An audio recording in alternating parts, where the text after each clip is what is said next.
அரசியல் அறங்காக்கும் பெரியோரே, இதோ புறநானூறு 44 வரும் காட்சி. சேரன் நலன்கள்ளி ஆவூரை முற்றுகையிடுகின்றான். அப்போது சேரன் நெடுங்கள்ளி கோட்டையை அடைத்து கொண்டு உள்ளே கிடக்கின்றான். அவன் வெளியே வராமல் அடைத்து கிடந்ததால் எழுந்த விளைவுகளை பார்மின். பசியோடு யானைகள் பிளிருகின்றன, பாலில்லா குழந்தைகள் அழுகின்றன, மகளிர் பூ முடிக்காத விருந்தலையர் ஆயினர், மக்கள் குடிநீரின்றி தவிக்கின்றனர். பார்த்த புலவர் கோவூர்கிழார் இடித்து உரைக்கின்றார் நெடுங்கள்ளியை. எப்படி? ஒன்றில் வீரமகன் என்று காட்டி கதவை திறந்து வெளியே வா, அல்லது போர் புரிய தகுதி இல்லை, தைரியம் இல்லை என்று சரண் அடைந்து விடு. இரண்டுமின்றி அடைத்து கிடப்பது வெட்கக்கேடு ஆகும். இதோ பாடுகிறார். அறவையாயின் நினது என திறத்தல், மறவையாயின் போரோடு திறத்தல்.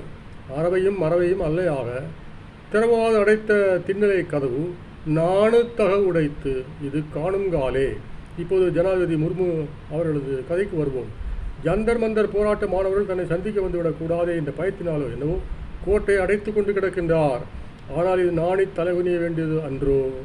கம்பராமாயணத்திலே வாலி கூறுகின்றான், ராமா ராமா, எல்லாரும் தவறு செய்தால் உன்னிடம்தானே வருவார்கள். முர்மு அவர்களே, அரசியல் சட்டத்தின்படி பார்த்தால் நீங்கள் வெறும் அலங்கார பொம்மை அல்ல, நாட்டு நலன் காக்க வேண்டியவர்கள். அரசு நிர்வாகம் சீர்கெட்டு போகும்போது அதை சீர்படுத்த வேண்டியது உங்கள் கடமை. இப்போது மாணவர்களது பிரச்சனையை தீர்ப்பதற்கு பதிலாக அரசு யந்திரம் இராணுவத்தை வைத்து தடியடி நடத்துகின்றது. இராணுவம் தங்களுடைய கட்டுப்பாட்டிற்கு கீழே உள்ளது.